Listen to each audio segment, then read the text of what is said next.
Magandang araw mga ka-GSS at nandito pa rin po tayo sa Roma at ngayon po ay makakasama natin si Romena na isang may pag-aari ng salon o salon owner.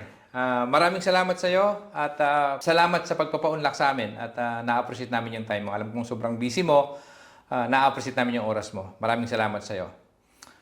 Balikan lang natin yung panimula ng pagkabata mo. So, kwento mo sa amin kung paano ka lumaki, anong naging klaseng bata ka, at anong yung naging buhay mo bilang isang bata na lumaki na malayo sa nanay. Actually, dito po ako pinanganak Dito na? sa Rome, Italy. Okay. Yes.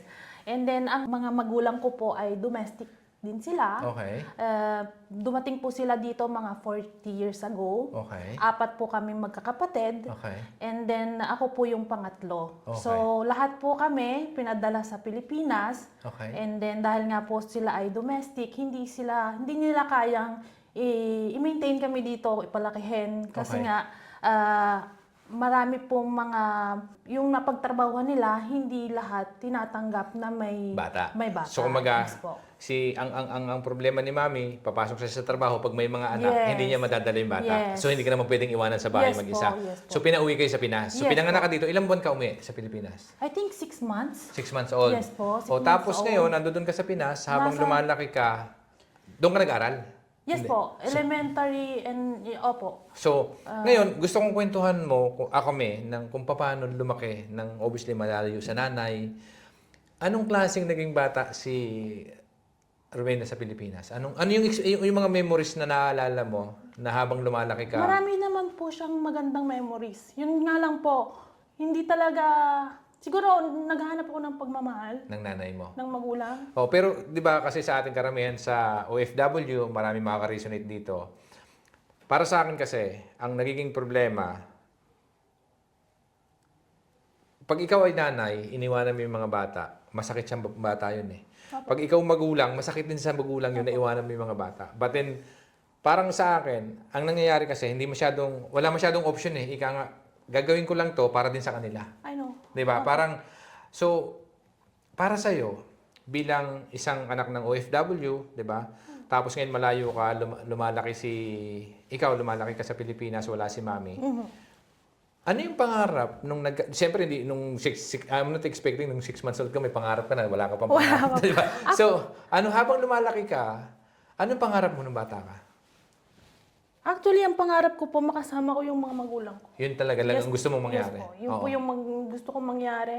And then, lumaki nga po ako sa mga yayas. Tapos, nakikita ko lang po yung mga tito at saka mga grandparents ko pag yung May okasyon. may okasyon. Okay. And then, yun nga po, pangarap ko talaga, makasama ko sila. So, Okay. So, yun po ako na Pilipinas ka, pinag-aaral ka sa magandang eskwelahan, for sure. Opo, Kasi opo. yun yung talagang Private ultimate. school, meron kaming sariling driver, may Okay. tagalinis ng bahay, Tama. may yaya. Pero And wala then, sila. Yun lang yes, ang kulang. Yes, tumatawag po sila, mga ditatak na mga bags, mga yung sa school namin, magagandang gamit. Okay. Which is, hindi naman po kasi enough. Okay. So, para sa akin, ang challenge kasi, gustuhin man ni nanay na kasama kayo doon, the problem is that walang trabaho si nanay doon eh. Diba? True. So, yun yung isang problema. But then, paano tumating yung point na ikaw ay pinangarap mo ba na makasama siya dito? Opo Yun yung naman. kasi yung gustong-gusto mo talaga mangyari. Yes po. So, paano kailan dumating yung point na sabi mo nga, pangarap ko lang naman, makabalik ulit ako doon kasi doon ako pinanganak, Yes makasama po, ko sila yes po. ulit. Opo. So, kailan May dumating mga time naman po na pumupunta ako dito, Okay. mga 6, 7, ganon, tapos balik ulit sa Pilipinas. Yun nga lang po, nahirapan ako sa schooling ko. Kasi nga, yung classmate pa iba-iba, tapos Oo. pumupunta ako dito, may barrier talaga sa language. No Okay. po. So, feeling ko, napapagkaisahan ako ng mga classmates. So, dito yon. Yes po. Oh, so, Kasi okay so nung naman po ako sa nag-try ka, Pilipinas. nagtatry si Mami na dalhin ka dito para Yes dito ka sana po, mag-aral. yes po, yes Anong ilang po. taong ka nito? Siguro, nung pong huli ko nang balik dito, mga 13. So- May ano na po ako noon, high school. Okay, so Yes. 13 years old ka, bumalik ka dito, yung unang punta mo para, sabi ni Mami, dito ko na lang mag-aral na. Opo, bali po pumupunta ako before vacation lang. Okay, tapos Yes, nung yung 13 ka na, Yes po. mag-aral ka na. Yes po. Yun na yung gusto ni Mami. Which is, di po ba ang ang wish ko nga ay makasama sila. Pero iba pala, Pag pag nandito- kasama ka muna sila, parang malayo yung loob mo. Kasi okay. hindi ka naman kasi lumaki sa kanila. Tama. So, Naiilang ka? nailang ako. Oo, Opo. sa parents mo? Yes. Oo. So, Kahit si sabihin mami nilang- at saka si daddy, pareha sila Both nandito? po, both. Okay. Actually, dahil sa naiilang ako, nagbubulakbol po ako. Ah. Hindi ako pumapasok. Then sa church, hindi ako active. Kung nag-active man ako, parang hindi Bukal sa loob mo? Yes. Hindi bukal. yes, So, para yes, pumunta yes, lang ako para sa... Opo, Sa para nanay sa mo. magulang ko. Okay. Pero ano po ako, naniniwala ako na may Lord, may Diyos. Opo. Yun nga lang po, dahil nga po medyo rebelde, ayaw ko na napapagsabihin ako, dahil nga po hindi naman ikaw yung nagpalaki sa akin. Yun po yun din yung reason, kaya hindi pa rin kami ganun ka-okay ng parents ko ngayon. Hanggang ngayon to? Yes po. Okay. So sadly, nakakalungkot lang, di ba, nandito ka na, natupad na yung pangarap mo makasama sila. Pero unfortunately, dahil lumaki ka nang di mo sila kasama, medyo yung loob mo malayo sa kanya. Which is, I think, understandable. Di ba? Naiintindihan natin yon. Obviously, nandito ka na, 13, nag-aral ka, bumalik ka ulit sa Pinas? Hindi po, dito na po, dire-diretso. Diretso na yun. Yes po. Pumapasok po ako, wala akong naiintindihan kasi Italian. Okay. So, Hirap. May language mahirap barrier. po, mahirap po. Hindi mo alam kung ikaw ba yung pinagkukwentuhan nila, kung pinagtatawanan ka ba. Pumapasok ako sa school, nandyan yung mag-exam, wala akong maisagot. Grabe. Dahil hindi Hindi mo naiintindihan Hindi ko eh. naiintindihan eh. Oo. Which is mahirap naman po talagang Italian. Okay. Opo. So, sa madaling salita, nag-aaral ka, 13 years old. First year high school to, di ba? Apo. Dito. Bali Natapos po mo kasi ba? dito, nag-media po ako.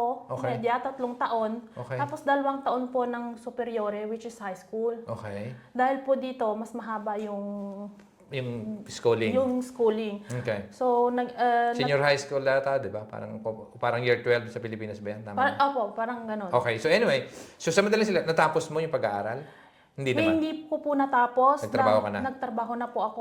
Nag-domestic din po ako. Nag-babysitter. Mm. And then, yung huli ko pong trabaho before itong pagiging esthetician ko is waitress. Okay. So, yung gusto ko lang makita, yung kung mayroon man, pinaka matinding pagsubok na dumating sa buhay mo, apart from obviously masakit na, kasi yun sa akin, challenge na yun eh. Yes po. Yung bang tinatry mong mapalapit yung loob mo sa parents mo, pero iba, yung nasa isip mo, rebelde eh. Mabigat Yes kasi yun eh. Tapos ngayon, parang ang dami mong iniisip, tapos nahihirapan ka dahil sa language barrier. Nung huminto ka na sa pag-aaral, nakapagtrabaho ka agad? Opo naman. Opo. So, ito yung sa bahay. Yes po, sa nagbe-babysitter po ako, yung live-in din po. Oo. Pero, syempre po, parang naliliit ako. Okay. Totoo naman. Hindi naman kasi madali. Isa kasi yun. Kasi nga, sabi ko nga, yung mga nauna na naiwan yung anak sa Pilipinas, maaari si Mami mo ba nakapagtapos ng pag-aaral sa Pinas? Hindi po. Hindi. So, may iba kasi na OFW na maaaring teacher, principal, pero pumasok pagdating sa ibang bansa. Prepare na yan eh. Dapat bilang isang OFW, minsan, kailangan natin lunukin yung pride para lang sa kinabukasan ng pamilya. Di ba? Maraming ganun eh. Sa ikaw, parang naliliitan ka doon sa trabaho mo. Kaya ang gusto mo talaga, sana balang araw, makapagnegosyo ka. Yes po. Yun yung pangarap mo ba? Opo, So, anong pangarap mo, nung bata ka na nagkakaisip ka na, nandito ka na 13 years old, may pangarap ka na ba nun? Anong pangarap mo gusto marating? Actually, gusto ko po sana maging artist talaga. Yung Okay. nagpe-painting, mahilig Okay. po kasi akong lipas oras ko, Oo. nagpe-painting So, po yun ako, yung gusto mong gawin? canvas, Okay, yes po. okay. And then, dumating po yung point na dahil nga po sa hirap ng pagiging waitress, bilang ko ang hakbang, pagbalik sa bahay, sa sobrang pagod. Okay. Hindi mo na nagagawa yung hobby mo. Hobby mo yung Hindi ko na mag-paint. po nagagawa. Okay. And then, sa sobrang pagod talaga, sabi ko, kailangan may mabago. Okay. Kailangan may mabago ako. Yeah. And then, yun nga po. Actually, bukod po sa Italy, nag-Switzerland din po ako 2 years. To And, housekeeping din? Ano po, au pair. Parang pag-aaralin ka, pero aalagaan mo yung mga anak nila. Parang Okay. ganon. Parang ikaw yung oldest. Pero walang sweldo? May ano naman po, may budget. Okay. Yes Okay. po. So, 2 years ka doon? 2 years po ako ng Switzerland. May asawa ka na to? May anak ka na? Wala pa? Wala pa po. Wala Okay, pa dalaga po. ka pa na. Single. Okay. opo. So ano nangyari doon sa Switzerland, experience-wise? Ang nagkataon naman po, ang tumanggap sa aking pamilya ay esthetician yung nanay. Okay. So nakikita ko siya, laging book yung appointment niya, laging puno. So sabi ko, nakaka-inspired. Okay. Gusto ko rin balang araw. Magkaroon ng ganon. Opo, ganun. Okay. And then nag-open po kami ng shop niya, nandun ako. Okay. Before po kasi, nasa first floor yung shop niya and then second floor yung... Saan sila nakatira? Opo. Doon kayo nakatira lahat? Opo. Okay, Tapos living-in ka rin nun? Opo. Okay. Tapos ngayon, nung nandun ka na, nakikita mo na fully booked. Tapos, Opo. yun na kumbaga, baka pwedeng gawin ko to. Yun ba yung naging inspiration Opo, sa'yo? isa na po rin yun. Okay. So, Dahil paano? po, nung pagbalik ko po kasi dito, dahil nga po hindi ko natapos yung superiore, Mm.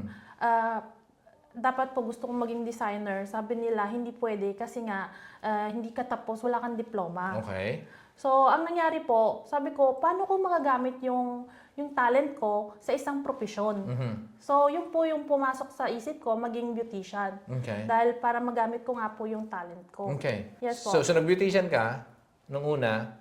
Ano to, part-time o may mga salon ka na pinapasukan? O Wala po, waitress pa rin po. Dahil nag-Germany So side po hustle ako. lang to, second job to, yung pagiging nag-start ka na Hindi pa po. Sa Wala pa. Switzerland po, wala pa po talaga ako. Okay, so waiter, so ang trabaho mo doon, Ano po, sa bahay. sa bahay lang? Yes po. So 2 years, after 2 years, passport, balik ka Italy. After po 2 years natapos po yung contract ko sa au pair, pumunta naman po ako sa Germany. Hindi pa po kasi ako ready mag-Italy. Okay. Broken-hearted po kasi ako before. Okay, so so dami mo sa Europe, no? So parang naikot mo na halos yata ng Europe. So nag-Germany ka, ano naging trabaho mo? Nag-Germany, 1 year po sa restaurant po, Tibition Restaurant sa Okay. Millingdam. Doon din po, pagod-paguran kasi nga. Sobra. Di ba? Lahat naman, lahat. Sobrang pagod.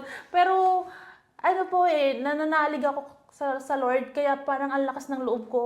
Okay. Minsan nga naisip ko, nakaya ko pala. Okay. Yes. So ano yung mga bagay doon sa na pagpunta sa ibang bansa? Obviously, nandito ka na, kasama mo, pangarap mo nga nung bata ka, makasama mo sila. Tapos ngayon, ikaw na naman yung lumalayo, di ba?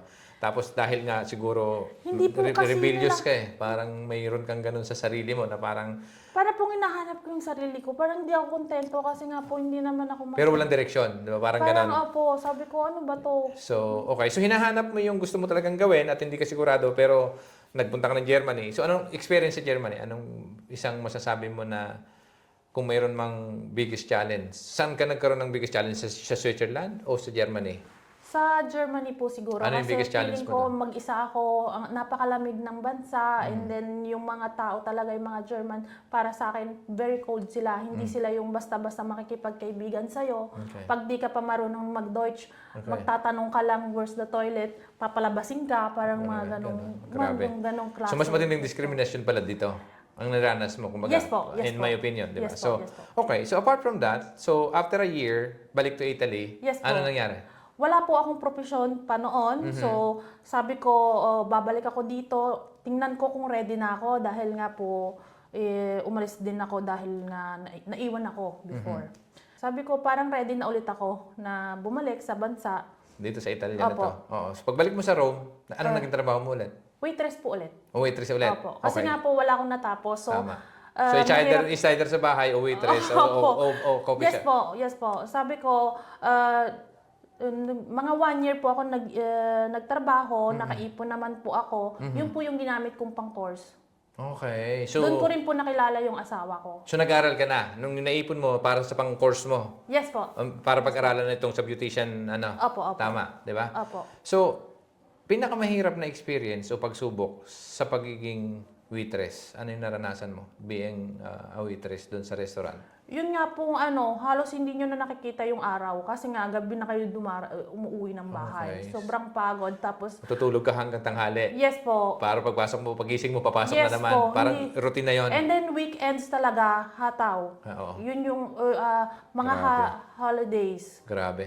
So, Bagong yun yung isang taon. pinakamahirap. Yes pero po. discrimination-wise, ano, Italian restaurant ba to? Yes po. Okay. Fontana di Trevi po. Very, po. Famous dito Yes po. sa Roma.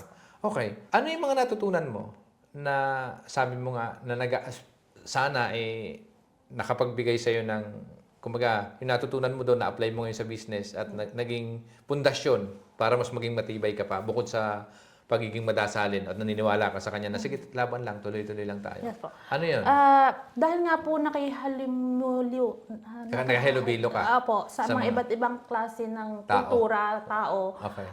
Doon ko po natutunan yung pagiging determinasyon ng mga Italyano. Okay. Pag sinabi mong yon. Okay. Pag sinabi mong yun ng oras, So, yun yung ng kultura oras. nila? Yes. Okay. Yes po. So, yun yung na-adapt mo yun? Yes po. Yes Okay. po. So, yun din po yung maganda na ina-apply ko sa business ko. Galing. Ngayon. So, sinasabi mo na hindi na pwede Pilipino time dito. Dapat, Yes po. pag sinabi Yes ito, po. ito na Yes yun. po. Ang galing. And So, then, you have to give something with quality po talaga. na trabaho. Trabaho. So, yung mga Italiano ba, magtrabaho talaga sila mas more on quality yung trabaho? O Yes kumbaga, po. 110% din binibigay? Mas, para sa akin, sa experience ko po, sila, gusto nila konting trabaho, pero yung quality naman, Bibigay nila yung the best nila? yung the best nila. Opo. So, isa yun sa na-adapt mo? Yes po. Okay. Yes po. Galing.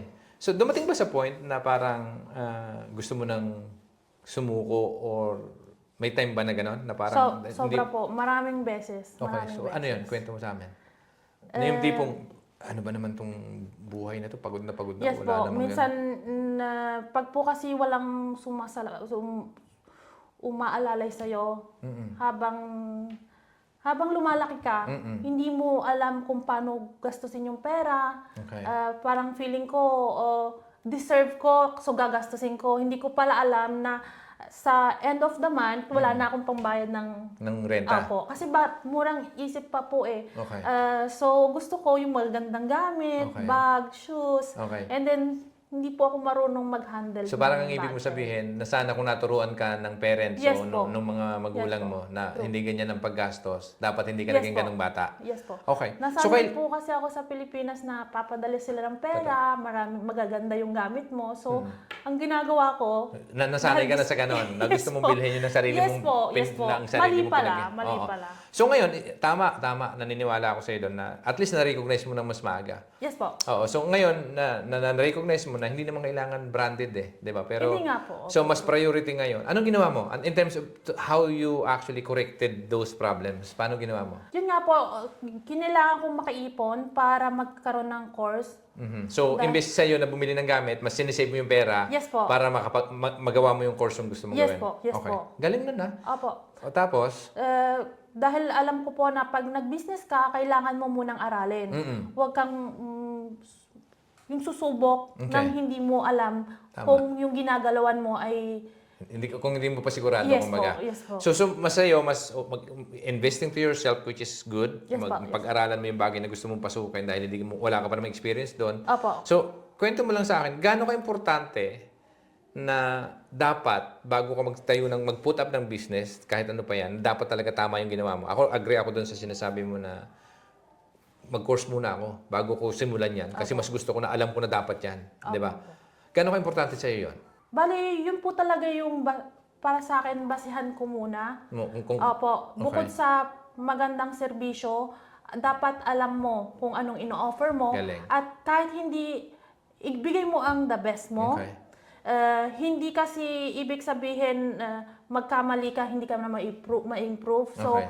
dapat subukan mo pa rin. Galing. Mag-try ka. And then, i-improve mo na lang Okay. later. Kung iintayin mo ma-perfect, hindi darating yung time na perfect Tama, eh. tama. So, ako sa akin, kasi ang paniniwala ko naman, obviously sa akin, tama, dapat alam mo muna, dapat may knowledge ka muna doon sa gagawin mo, tapos pangalawa, dapat umpisahan mo na, pero hindi kailangan perfecto agad. Yes po. Ang importante, pag alam mo na, sa tingin mo, kaya mo naman, at ito talaga yung Yes gusto po. mong gawin, umpisahan mo na. Tama ba? Opo. Okay. So, sa'yo, paano nag-transition na natapos mo yung course? Ilang buwang course to? 3 years po yung 3 years course course ko. to. Yes po. So, 3 taon ka nagtatrabaho habang nag-aaral. Yes po. Actually po, 3 klaseng course po ang kinuha ko. Okay. Isang nail tech na 3 months, isang tattoo artist na 90 hours, and then yung esthetician, ano na po yun, 3 years. Habang nag-aaral po ako ng esthetician, pinagsabay-sabay ko po yung tatlong yun. Grabe na course. Ano to? Opo. Ilang oras to sa isang araw? Balik kada isang course po is 4 hours. Ang ginagawa ko po, Every day? morning, afternoon, and night, 30 course in a day. So, hindi ka na nagtatrabaho? Full-time ka nag-aaral? po. Yung Yes dating po. ayaw mag-aaral na bata, ngayon gusto mo na mag-aaral? Yes po. Pag po pala pag gusto niyo yung ginagawa niyo, Oo, gusto interesado niyo ka. ma-improve. Oo, tsaka interesado ka. Yes, kahit Oo. di po niyo naintindihan yung sinasabi nila. Pipilit mong unawain. Ipipilitin ko pong Ma- maintindihan. unawain. Yes. Oo, tama. And then Ganda. naniniwala po ako na pag kasi ginawa mo yung serbisyo na nakangiti ka, happy ka, kita ng kliyente yun with passion, kahit di ka kagalingan mag-Italian, carry na. Okay. Kasi ang alam galing. nila na mabuti ka eh. Oo, tama, tama. Gaano sa kahalaga sa'yo, sa tingin mo, ay yung naging parte ng pag-aaral o pagtitake ng mga courses na yun? Kasi sa akin, napakaganda ng ginawa mo eh. Isang bagay na kahit nga tamad kang mag-aral sa eskwelahan, kasi yung bagay na napag-aaralan sa eskwelahan, iba kasi yung study na ano eh, alam mo yung mag-aaral, hindi kasi yung ganitong particular sa mga courses, kasi ako nag-workshop din ako eh, Apo. sa video eh, diba? So, nagma-masterclass tayo sa mga talagang tinitingala natin. Eh. Yes po. Kahit walang limit yun eh. Yung pag-aaral kasi para sa akin, kung gusto mo pang galingan, yung ginagawa mong karera, eh dapat di ka na papagod mag-aaral. Yes At saka parang sa feeling ko rin nga, tama yung sinasabi mo, na pagka interesado ka sa isang bagay, mas madaling unawain at mas madaling ma-absorb at madaling ma-digest at may apply mo agad. Yeah. Di ba? So ikaw, so tapos ka na mag-aral, ano nangyari after mag-aral ka? Kasi hindi ka nagtatrabaho nun eh. So sa paano na sustentuhan? Kasi dalaga ka pa naman. Nagkaroon po ako ng boyfriend nung bago po ako mag-course. Okay. Siya po ang sumistento sa akin. Swerte mo naman. So, Yes, so- Italiano to, Pilipino din? Italiano po. Italiano. Okay. Italiano. Actually, dati ko siyang boss. Okay. Yung boyfriend mo na... siya ba yung napangasawa mo at the end, hindi? Best friend po. Best friend ng boss. Best friend ng sino pangasawa mo. Pero Italiano rin, yung Yes asawa po. mo. Both. Okay. Both silang Italian. Ang Actually, hindi na sila mag-best friend. Kasi yung best friend ko, nasulot ako ng best friend mo eh. Nakakaya. So, yung nagpaaral sa'yo na boss mo, which is nasulot nung best friend niya, Manager po yung nagpaaral sa akin. Ang boss ko po ay yung ex ko po ang boss ko. galing. So, nasustentuhan ka ng boss mo. Tapos ngayon, paano nagsimula yung pagninegosyo? Paano mo napasok itong pagtatayo ng salon? Paano nagsimula ito nung una? Maliban doon sa sinasabi mo nga na nag-aral ka ng courses. Gusto ko lang malaman kung paano nagsimula yung pagninegosyo mo. Paano nag-put up ka ng first branch? Paano nagsimula yung lahat? Kwento mo sa akin.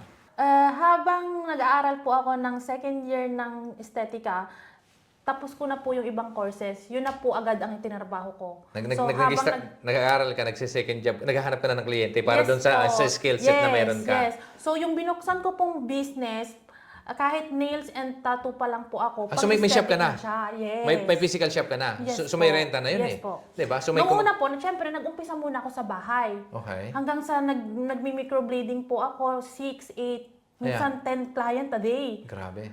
Umaabot po ako ng halos 1,000 euro a day. Grabe yun.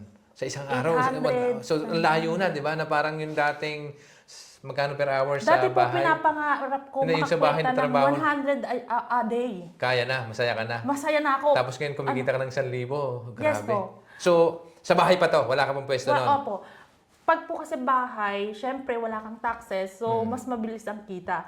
Pero alam ko po na it's wrong. Okay. Kasi pwede akong makulong. Oo, kasi hindi legal yung Hindi ginagawa po mo. legal. So, ngayon, naisip mo na i-apply na ng parehas, i-apply mo ng Yes po, license. nakaipon na naman ako. Ulit, no? Kasi naipon Opo, mo. for the shop. Okay, magkano yung unang initial investment mo for the shop? Nasa mga 30K po. So, 30K, naipon mo yun ng 1 taon o 2 taon? Mga ganun po, 1 taon po. Isang Less. taon lang. Opo, Less pa. Opo. So, kaya nag-invest ka ng 30,000 para sa shop na to, may business plan ka bang ginawa para sa negosyo na Yung to? po una kong negosyo, wala po. Okay. Wala po. And So, then, hindi po ako sanay na mag-utos, hindi ako sanay dahil nga ang trabaho ko, tagalinis ng banyo. Okay. Ano po kasi ako, jolly. Okay. Kung saan kulang, doon ako. Okay. Kulang ng ng barman, bar lady, o doon ako. Okay. Kulang ng janitor, So, doon ako. pwede Yes ka? po. O Yes po. Ano po ako? All around. Multitasking, all around. Yes, Okay, yes, sige. yes. Galing. So, para sa akin, napakalaking advantage kasi nung alam mo halos lahat. Kasi sinasabi nga nila, pag nagninegosyo ka daw, dapat at least talagang hands-on ka rin. Alam mo din Pag lahat. kulang sa kitchen, Ayun, tagagaya. flexible. Oh, ang galing. So, napakagandang attitude niyan. So, ngayon, naitayaw mo na, nag-invest ka ng 30,000. Kano katagal bago nabawi yung 30,000? Siguro mga 2 years. 2 years. Opo. Matagal din, ano? Matagal din. So, 2 years, nabawi mo yung 30,000, expansion-wise, natapos mo na rin yung course mo na isa pa. Opo. Tama, so tapos na yon. Yes po. So ano And then, nangyari? nagdagdag po ako ng mga treatments. Doon na po ako kumita. Okay. May tao ka na ngayon. May- Ilan na yung staff mo? Yung una pong salon, 5 staff po yung Ano yan, freelance siya o salary na sila? Nakasalary na? Ang nakasalary po ay 4. Okay. So tapos yung isa parang part-timer? Opo. Ang galing. Pero ngayon po, umunti na lang kasi yung dalawa, iniwan ako. Hindi na lang yung mga kliyente. Nagtayo din na sa kanila. Yes. Same square din ng Grabe. So, sobrang sakit po sobrang sakit. Totoo. Kasi ang Mahirap dami yun. mong naitulong sa kanila. so yun yung isang, sa tingin mo, biggest challenge mo. Sobra po. So sa tingin mo ba? Na-trauma po ako. Okay, tama. Hindi ako nakatulog. Given Hindi ako yun eh. makatulog. Iyak po ako ng iyak. Grabe yun. So kasi sa tingin ko, yung mga ganitong bagay, sa tingin mo ba kung alam mo yon? Kasi ang pagkakaintindi ko, may pwede, may get around eh. Na if you employing someone, gagawa ka ng kontrata as employment. Pwede pala, nagawan mo ng kontrata yung isang tao na pagka natanggal ka o umalis ka o inalis kita for whatever reason, hindi ka na nagtrabaho sa akin, you can create daw contract na hindi mo pwedeng magtayo ng ganitong negosyo. Yes po. Pwede pala yun eh. Did you know that? Hindi. Pwede po sila magtayo. Hindi, kunyari, Pwede po silang kasuhan. pero, ganito kasi yun. In my opinion, ang get around daw, para ma-avoid, para lang sa kalaman ng iba, pwede kang gumawa ng kontrata. In your case, yes, nasa salon owner ka, di ba? So, nag-hire ka ng tao, employer ka. Correct?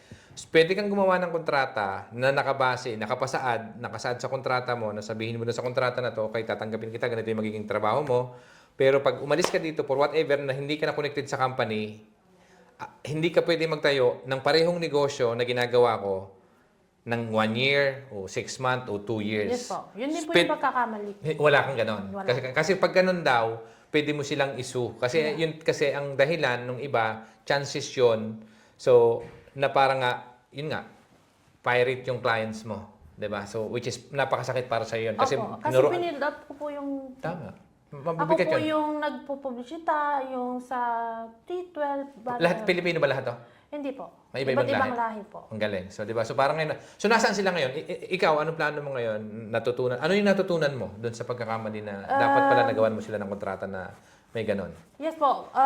Of course, hindi po ako dapat magtiwala agad-agad. And then, hindi pala maganda yung masyadong mabait. Kasi masyado ko po... Naabuso. Yes. Naabuso ka. Lagi ko po kasi sinasabi sa kanila na magaling sila, balang araw makakapagbukas ka rin. And then, ginagawa na pala yung shop nila. Hindi mo alam? Hindi ko alam. Okay. Then, So, ang lagi silang nagli-leave, may sakit daw, gano'n. Yung pala, may client na. Yes. Yung client mo pala na supposed to be sa'yo, napupunta na sa kanila. yes, napakasakit po. Grabe yun. Antindi nun. So, ano sa tingin mo ngayon? Ngayon ba may kontrata na yung bagong mga empleyado? Opo. Na hindi sila pwedeng magtayo ng after certain Opo, time? Italian naman po siya. Okay nga. Kaya nga. Pero pag umalis siya ulit, dapat hindi na mangyari yung Yes nangyari. po. Kasi once Ngayon na... po, alam ko na. Oo. So, kapag may kontrata ka, at least, bakit ka nagtayo ng gano'n? Di ba? Yes po. May laban ka na. Kung nandun ka sa posisyon na pwede mo silang kasuhan. Okay. Galing. So, kung may mensahe kang pwedeng ibigay sa mga kababayan natin na OFW na hanggang ngayon, patuloy na lumalaban kahit pagod na, anong mensahe ang gusto mong ibigay sa kanila? Ang sa akin lang po, be open-minded. Opo. Kasi ang kalimitan po kasi sa mga Pilipino, sila-sila lang. So, ang problema po, kaya hindi tayo lumalago, ang ating concentration ay sa mga kalahil natin. Okay. Marami naman pong opportunity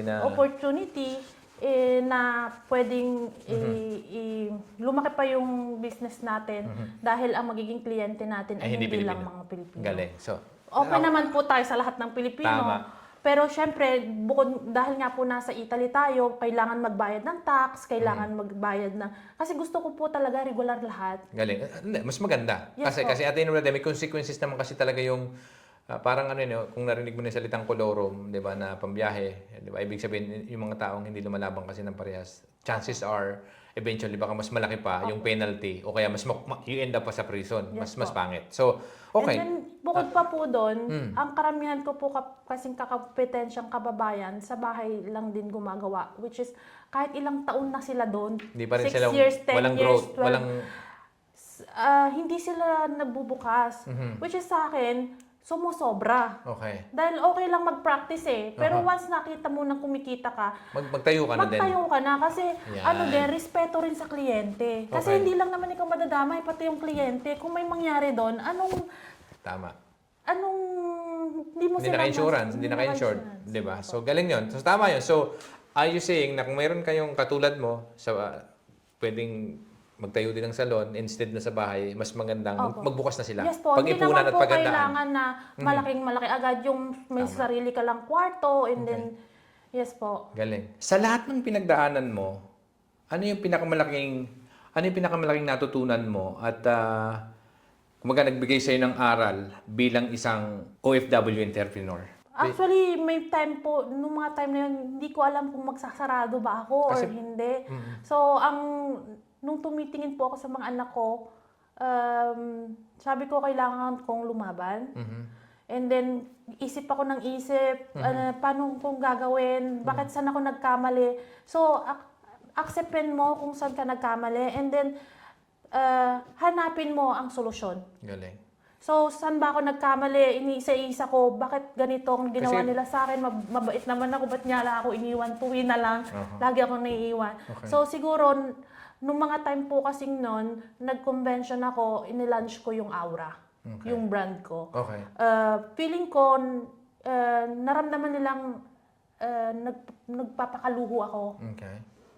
So, parang nangarap din sila na magkaroon ng sariling brand and then medyo ano po ako mas story sa pag nasa vacation ako, okay. So nakikita nila na, ay masarap pala buhay ng may-ari ng ganito. restaurant, tapos vacation with the Galing. Yeah. Tama. Oo. So, ano sa tingin mo yung mga sakripisyo na hindi nakikita ng iba pero naging bahagi siya ng tagumpay mo ngayon? Ito po, tandang-tanda ko pa, isa kong trabahador sinabi sa akin, mali ang ginagawa ko kasi nagpapaapak ako sa ulo ng paa.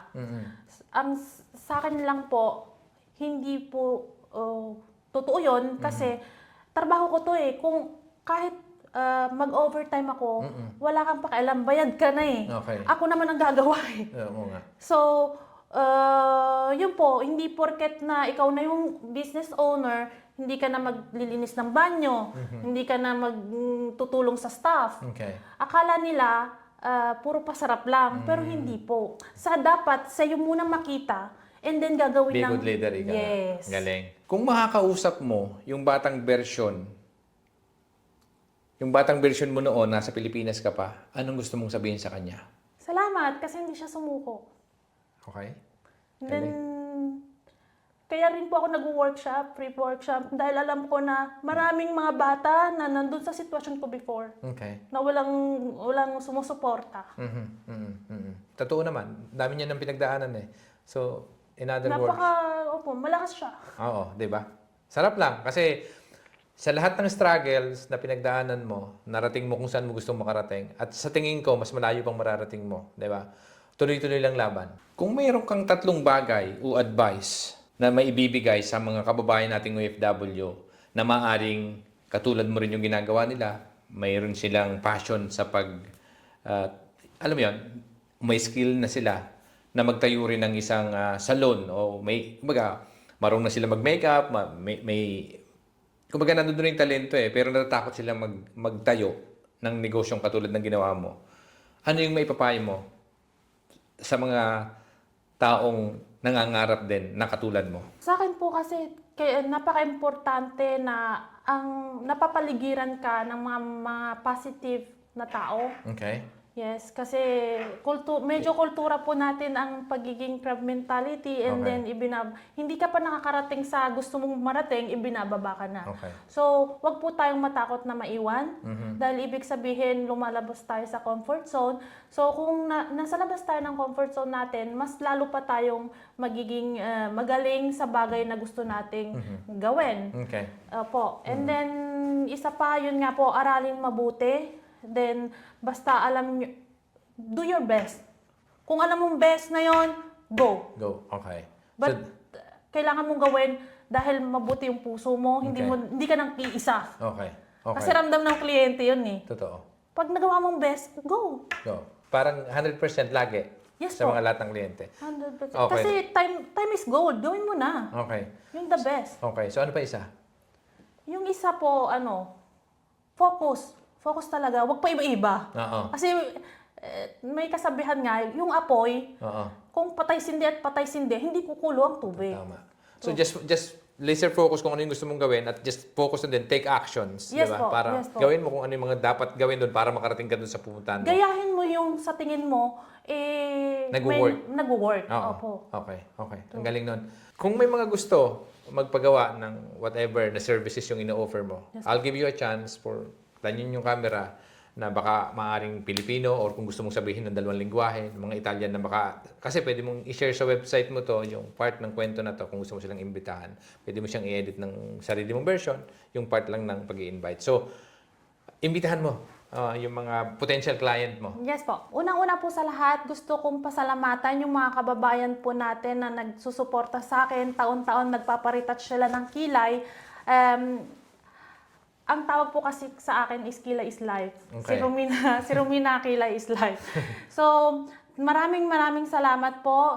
Ngayon po ay nag-offer na rin po kami ng franchise sa mga gusto pong mag-business na kababayan natin na may passion din at gustong pumasok sa loob ng beauty industry. Nag-free training po kami and workshop 2 times a month. Sana po supportahan niyo po ako. And then Business opportunity yan eh. business opportunity, baka po ito na yung hinahanap nyong business, may support po tayo dito at mga Italian din po ang ating mga kasama. Okay. And then Magkano initial capital nila pagka gusto nila mag-franchise? Magkano puhunan? Kailangan, yung bang initial investment? para po dun sa name ng Aura is 5,000 euro. Okay. And then 30,000 po for the renovation. Okay. Opo, magsusupply na rin po kami ng mga products. Depende po sa... So mga more or less nasa 50K? Opo. Opo. So doon sa 50K, sa tingin mo ROI, return on investment, ilang taon mababawi nila yung sa ngayon? May mga panahon po kasi pumapalo ng 15 to 18,000 a month. Okay. So kung tutuusin parang 18, so obviously may overhead yon, yung operating Siyempre expenses. may expenses. Oo. Nasa kanila din po kasi kung masyado silang magastos Okay. or Okay. Yes po.